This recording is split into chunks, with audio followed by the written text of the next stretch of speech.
am a huge monogamist at heart. I want undying commitment from the person that I am dating and that I'm going to spend the rest of my life with. I give that to them and I expect that in return. And I think our society's playing with that boundary is ultimately leading to a complete breakdown of healthy relationships. It's why you're seeing the vast majority of Gen Z unhappy in their relationships. It's why we have the lowest marriage rate since America began recording marriage rates in the 1860s, and we have the highest divorce rate as well. So we're unhappy when we're dating. We're not getting married. If we do get married, we end up getting divorced. And as a result, Pew Research has found that our generation is just taking ourselves off the market entirely. We decided it's not even worth it. So I think that's a huge component. Are you talking about that recently released data from Pew? I mean, there's a whole bunch of data points, but the big one that I took from it was, I think it was comparing men and women between the ages of 18 to 29, and they found that women between the ages of 18 to 29 were twice as likely to be in relationships than men in that same age group. But interesting study. So the first one that I referenced, the majority of Gen Zers, if you are in a relationship, you are unhappy. I think the figure from Pew, if I'm remembering correctly, and obviously I don't have it right in front of me, was about 73% of us who are dating are unhappy, really unhappy in our relationships. Those of us who aren't dating are intentionally not putting ourselves on the dating market for either casual or committed relationships. But the study that you're referencing was fascinating. That came out a few weeks ago, that women our age are more likely to be in relationships than men, which makes you think, who is everybody dating at the end of the day? If the women aren't dating the men, then how did that statistic end up coming to fruition? What crosses my mind is, I think there's perhaps two explanations. One, women in that age group are dating older men, 30 to 40. But I think the bigger thing is that women are maybe think they're in a relationship or are in a relationship and they're sharing higher quality guys. Mm-hmm. So, and there's this concept called hypergamy. Women are all chasing after the top tier of men. So a lot of women are happier sharing a top tier guy than settling for a guy that's actually on their level. So, go ahead. I was gonna say, I agree with you.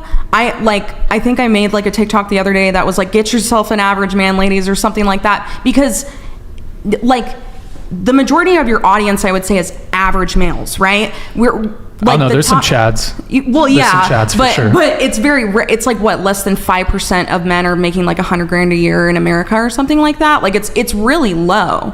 So most people are average. Yeah, just average. Like, so I think we need to normalize the fact that like, if you get in a relationship, he doesn't have to be making the same or more money than you, right? Because that's true equality and like equity or whatever, however you want to phrase it. It's about what you give to the relationship. And so whether that means that you're a stay-at-home mom and he's out there working full-time or vice versa, it's about like everybody doing their part, whether you're man or woman, whatever role you want to play. So. Yeah, but here's the problem is that you basically, what you have going on in the dating marketplace is average women don't want average guys. I'm encouraging them to. That's what my podcast is about. Call me crazy. Why wouldn't average women just decide to stop being average ourselves and raise the standards for what we expect from the men that we're dating?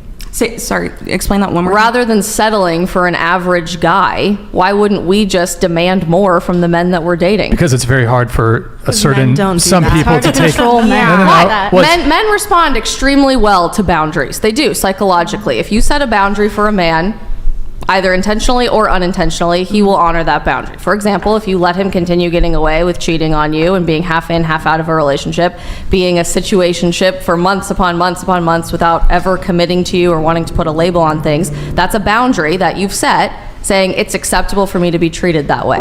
Why wouldn't we as women, actual feminism, I suppose, to be theoretical about this, demand more from the men that we're spending our lives with? I agree. And I think, like, here's where the problem lies, right? Men end up leaving because if that girl that's demanding respect and demanding boundaries, now she becomes high maintenance to them. This is, again, I'm speaking anecdotally, but I've heard this from men before. Now she becomes high maintenance, so they're leaving and they're going to find somebody that just says yes all the time. So what if we all did it?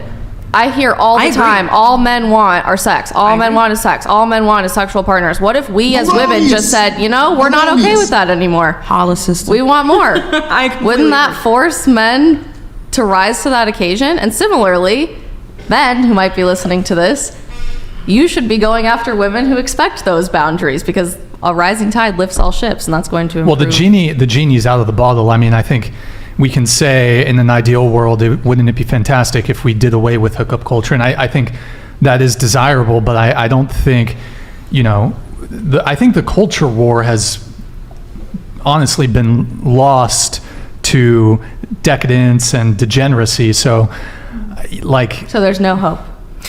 I mean, lost. I think the culture war has been lost. Because you have academia, you have journalism, you have the mainstream media, which is all basically very, and without really going so much into politics, it's very left-leaning. You know, every single university in the country has a feminist studies, a gender studies, a women's studies program.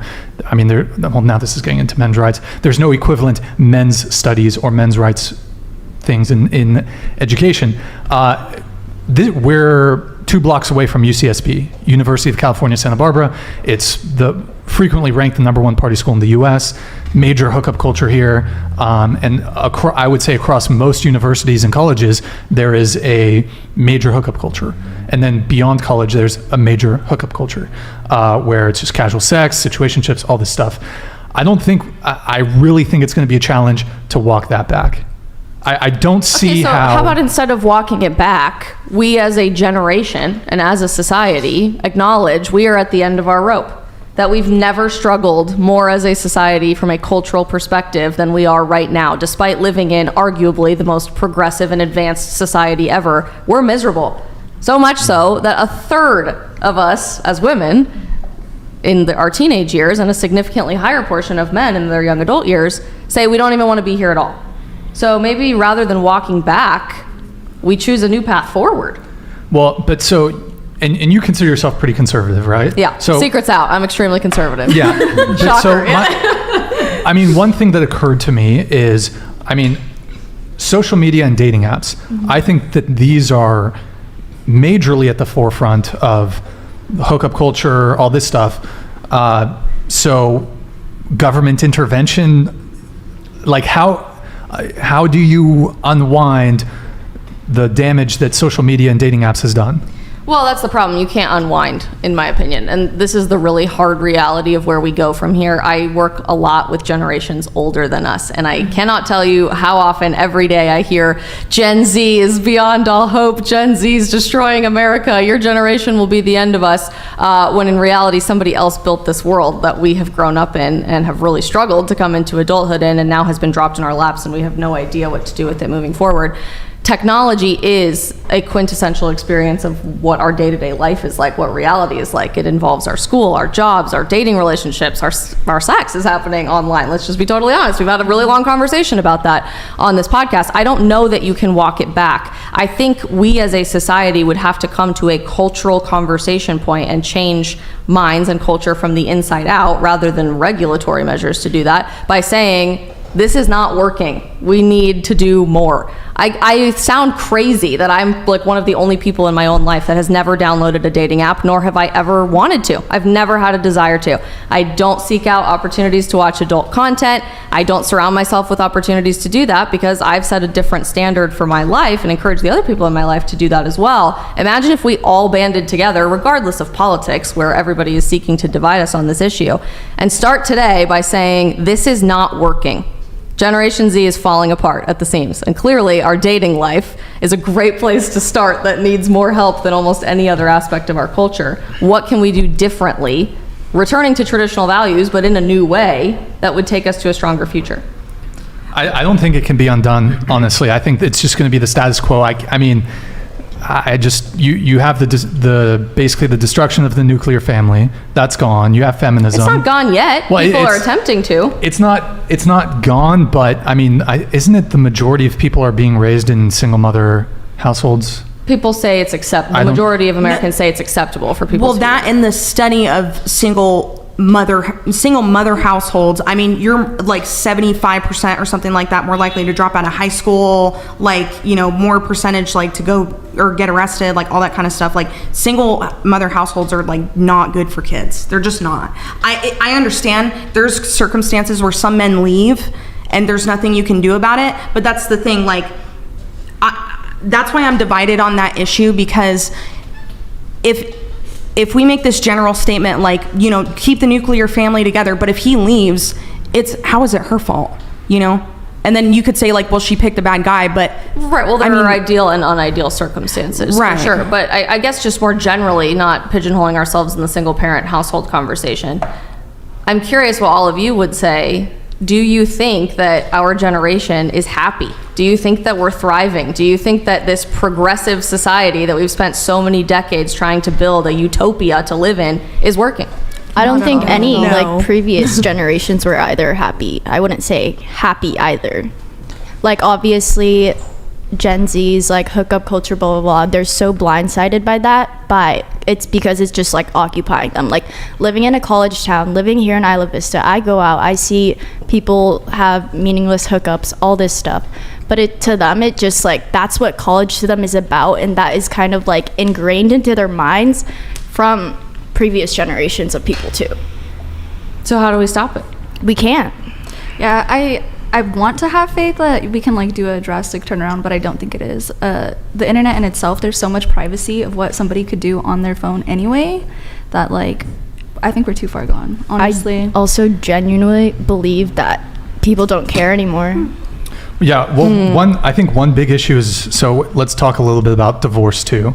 So I think there's really two solutions to the divorce issue. Is either so men are disincentivized to get married because of the financial risks that are involved, and you know, men are waking up to the fact that 50% of marriages end in divorce, 80% of marriages are initiated, 80% of divorces are initiated by women. So one of two things or both things have to happen. Either we as a society, we need to re-stigmatize getting divorced, which right now there's no longer any social stigma. There used to be. There's no longer any social repercussions to getting divorced. That's not going to happen. So the only thing that can happen is we need to change the marriage laws to re-incentivize men to want to get married. So there can no longer be, and that might come to the detriment of some women, because a woman who does fully sacrifice her career to raise a family, there is to some degree a legitimate argument to be made to continue supporting her in the event of a divorce. However, I mean, I don't want to get too far down that. There are some arguments to be made there. There are definitely arguments for child support because it's for the benefit of the child. However, the way it's currently is, women are incentivized to get divorced because there's a financial reward.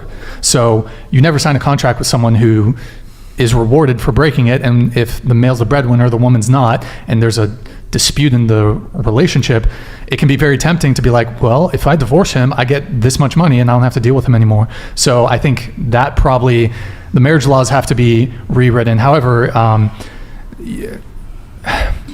go ahead. I was going to say, so the law doesn't specifically say, you know, women get all the money in divorce, right? It says whoever is making the most income is getting alimony. So yes, if the woman's, you're right. If the woman's the breadwinner, then she gets divorced. Yeah. If she gets divorced, then she might be paying alimony payments to the men. However, the stats also further show, I think it's like it's either 90 or 97% of alimony payments go from men to women. So there's that, and then Zenith donated $99.99. Hello Brian, you're a legend, keep up the work. Do you think making $1 million a month can get me almost any girl in America? Dubai oil geek / prince, by the way.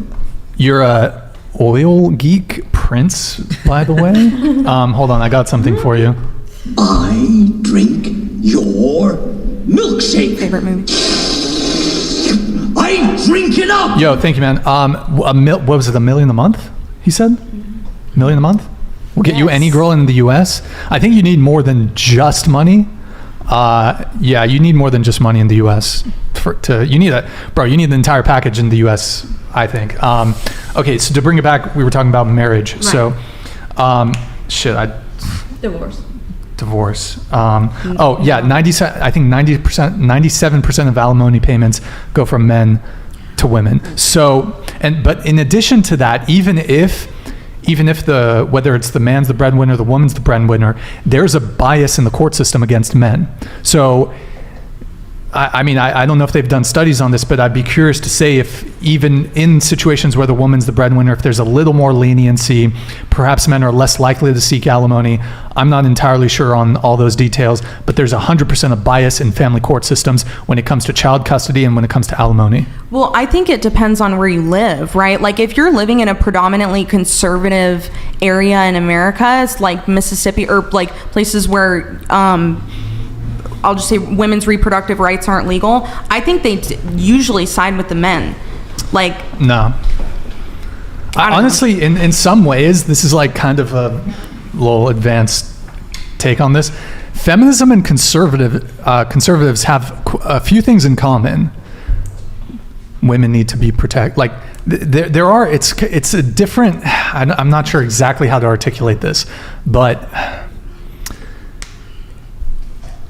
whatever state you're in, there's a bias against men in the court system. Doesn't matter what state. It's worse in liberal states, but there is a bias against men in the court system. So I agree. Like, I grew up with a single dad for a little bit, right? My mom was like, she had her own issues, and so I had a very strong relationship with my dad. My dad's like my best friend. So, is there? It's okay. It's about to come in. So. So yes. So he got screwed over by the court system plenty of times. He tried to file a no contact order against her, all this kind of stuff. Got denied. So I agree that there's like a stigma, but I don't agree with any extremes for anything.